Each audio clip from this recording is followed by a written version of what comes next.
Good afternoon. My name is Danny Bulford. I'm a former member of the Royal Canadian Mounted Police. I was in the RCMP for approximately 15 years. I recently resigned. For the last 8 years, I was a sniper observer on the emergency response team here in Ottawa, where the majority of my time was spent conducting protective operations in support of the protection of our Prime Minister and other VIPs. We want to clarify what the new emergency proclamation issued last night means. Under the order, Canadians continue to be allowed to come to Ottawa with their children if they choose to engage in peaceful, lawful protest. The order only restricts people from coming to Ottawa with intention to engage in violence, block critical infrastructure, or to disrupt trade.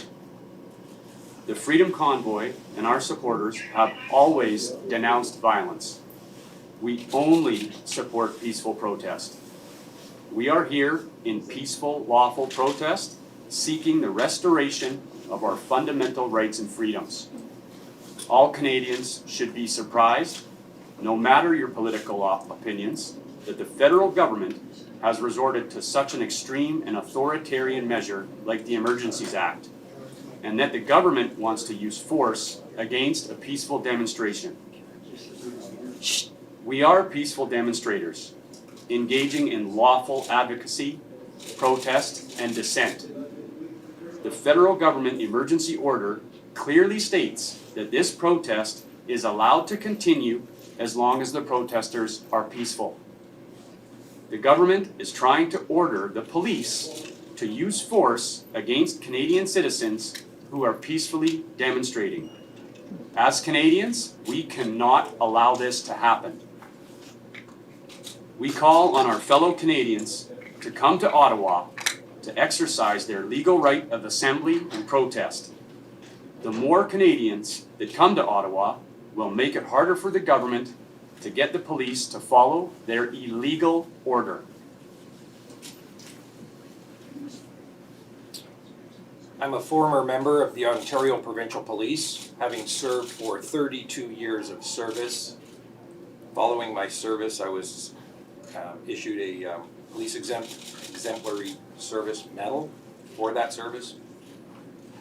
During the course of my investigation, I conducted over 5,000 different investigations and spent some time as a forensic investigator looking at evidence closely and submitting professional forensic reports in court. I've always been and continue to be loyal to the citizens of Canada. The right to peaceful protest is sacrosanct to our nation.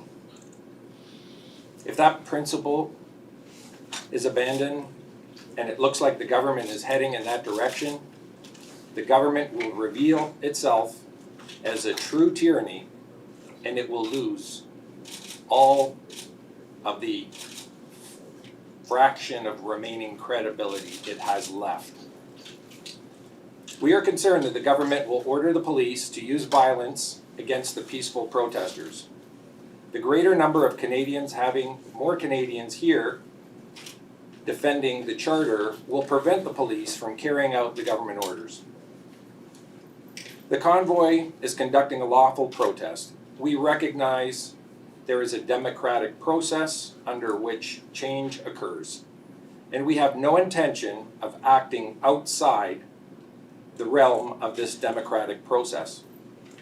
We continue to ask for nothing more than the restoration of our rights and freedoms with respect to mandate and vaccine passports. We cannot thank the officers on the ground enough for their help so far, and we hope that they will continue to work with us as we continue to express ourselves peacefully, respectfully, and within the limits of the law. My personal observations as boots on the ground here for the last week and a half has been nothing but love, kindness, friendliness. I have never met so many Canadians that love one another, that feel so patriotic and kind towards one another. English, French, black, white, Jews, Muslims, Christians, people of all walks of life in love like I have never seen before. The state-sponsored media reporting seems to be an inversion of reality. We, the police, military, veterans, stand for freedoms and democracy, not for the agenda of the World Economic Forum. My name is Eddie Cornell. I'm a 22-year veteran of the Canadian Forces in the combat arms trade. I'm speaking on behalf of veterans that have expressed grave concern for the direction our country seems to be going when you force your citizens to comply with orders that don't make sense.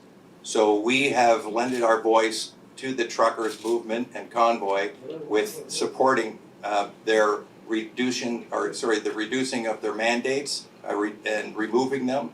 So the veterans also took down the gates at the monument, which was something that was very offensive to veterans across the nation, to have a monument that our soldiers in the past and our war dead surrounded by a gate.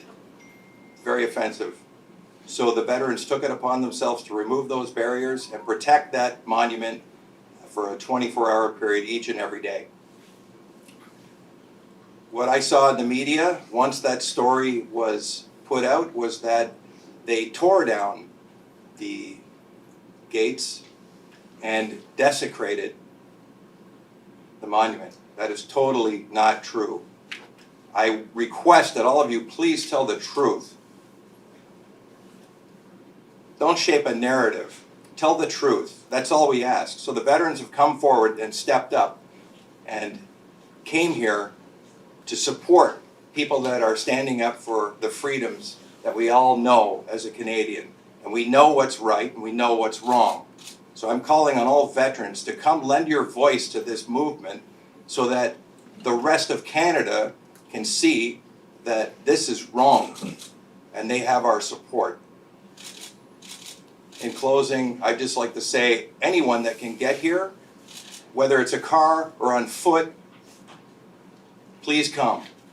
Your country needs you, and we need your support. And we need the hearts and minds of everyone in Canada to lend your voice, to speak up and stand up, and to tell people that you know and people that are in positions of trust and in your political arena that this is wrong. And we're not standing for that. They need to listen to what people have to say, and up to this point, no one has been listening. Thank you.